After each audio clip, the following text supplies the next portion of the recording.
ಶೇಷಾದ್ರಿಪುರಂನಲ್ಲಿ ಓದ್ತಾ ಇರುವಂತ ನನ್ನ ಮಕ್ಕಳನ್ನ ಭೇಟಿಯಾಗೋ ಯಾವುದೇ ಅವಕಾಶ ನಾನು ಕಳ್ಕೋಬಾರ್ದು ಅಂತ ಹೇಳಿ ನಾನು ಬಂದಿರೋದು.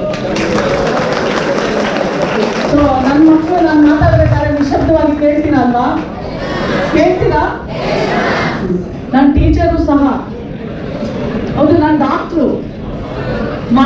ಅಂದ್ರೆ ನಾನು ಕಾಲೇಜಲ್ಲಿ 22 ವರ್ಷ ಪ್ರೊಫೆಸರ್ ಆಗಿ ಕೆಲಸ ಮಾಡಿದ್ದೀನಿ.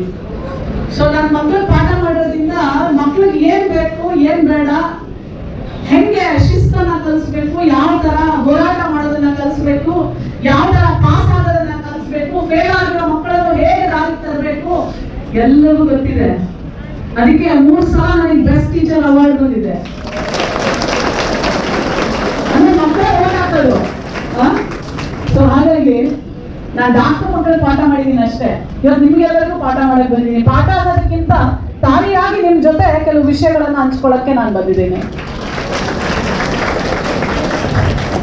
ನಾನು ನಮ್ಮ ಸರ್ ಬಂದು ಲೋಕಾಯುಕ್ತ, ಅವ್ರದ್ದು ಮಾತನ್ನ ನಾನು ಮಿಸ್ ಮಾಡ್ಕೊಂಡೆ.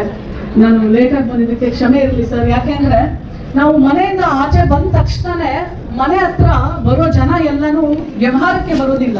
ಮಹಿಳಾ ಆಯೋಗದ ಅಧ್ಯಕ್ಷೆಯ ಆಫೀಸ್ಗಾಗ್ಲಿ ಮನೆಗಾಗ್ಲಿ ಬರೋರು ಪ್ರತಿಯೊಬ್ರು ಕಣ್ಣೀರಿನ ಕಥೆ ಇಟ್ಕೊಂಡೇ ಬಂದಿರ್ತಾರೆ.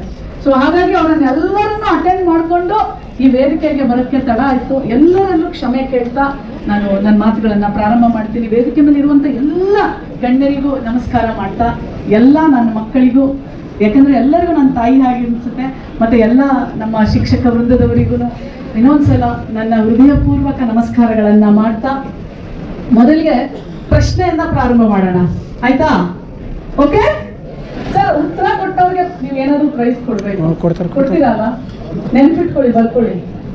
ಇದು ಬಹಳ ಇಂಪಾರ್ಟೆಂಟ್. ಹೆಲ್ಪ್ ಲೈನ್ಸ್ ಬಗ್ಗೆ ಫಸ್ಟ್ ಸ್ಟಾರ್ಟ್ ಮಾಡೋಣ. ಹೆಲ್ಪ್ ಲೈನ್ಸ್ ಅಂದ್ರೆ ಏನು? ನಿಮಗೆ ಎಮರ್ಜೆನ್ಸಿ ಇದ್ದಾಗ ಸಹಾಯವಾಣಿ. ಯಾರಿಗೆ ಫೋನ್ ಮಾಡಬೇಕು, ಸರಿನಾ? ಮೊದಲನೇದು ಎಲ್ಲರೂ ಹೇಳ್ಬೇಡಿ, ಕೈ ಎತ್ತಿ, ನಾನು ಅವರನ್ನ ಕೇಳ್ತೇನೆ. ಮಹಿಳಾ ಸಹಾಯವಾಣಿ ಸಂಖ್ಯೆ ಏನು? ಹಂಗೆ ಹೇಳ್ಬಾರ್ದು, ಯಾರು ಕೈ ಎತ್ತಬೇಕು, ದಟ್ ಇಸ್ ವೆರಿ ಇಂಪಾರ್ಟೆಂಟ್. ಮಹಿಳಾ ಸಹಾಯವಾಣಿ. ನಮ್ಮ ಗಂಡು ಮಕ್ಳು ಹೇಳ್ರೋ,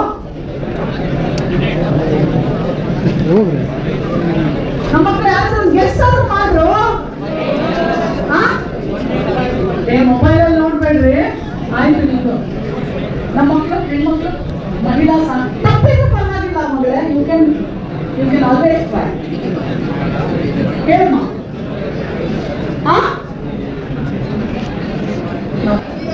ಮಹಿಳಾ ಸಹಾಯವಾಣಿ, ವಿಮೆನ್ಸ್ ಹೆಲ್ಪ್ ಲೈನ್ 181. ಎಷ್ಟು? ನಿಮ್ಮ ತಮ್ಮ ಕಿಂತಲೇ ಇರಬೇಕು, ನೆನಪಿಟ್ಕೊಳ್ಳಿ. ನಮ್ಮ ಹೆಣ್ಮಕ್ಳು ನೆನಪಿಲ್ಲ ಅಂದ್ರೆ ಇವತ್ತು ಗಂಡ್ಮಕ್ಳು ಎಲ್ಲರಿದ್ದಾರೆ. ಗೊತ್ತಾಯ್ತಾ? ಸಫಾರಿ ಕೊಟ್ಟು ಸುಮಾರಿನ ಸಫಾರಿ ನಗರದು ಸುಮಾರಿ ಕೊಟ್ಟು ಹೊರವಾಗಿ ಅಲ್ಲಿಂದ ಸಾಯಿಸ್ತಾರೆ. ಅವಾಗ ಏನು ತಪ್ಪ ಇರಲ್ಲ, ಹಿಂಸೆ ಕೊಟ್ಟು ನೇಣು ಹಾಕೊಂಡ್ಬಿಡ್ತಾನೆ ಅವನಿಗೆ.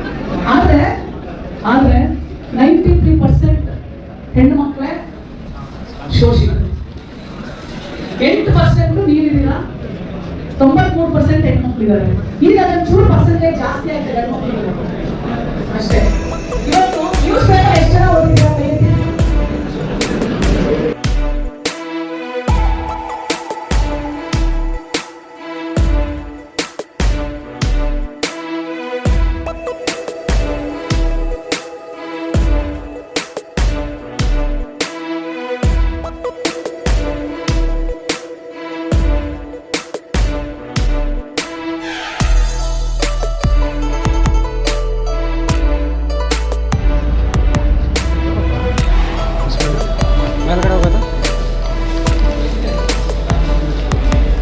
ಮೇಡಮ್ ಒಂದು ನಿಮಿಷ,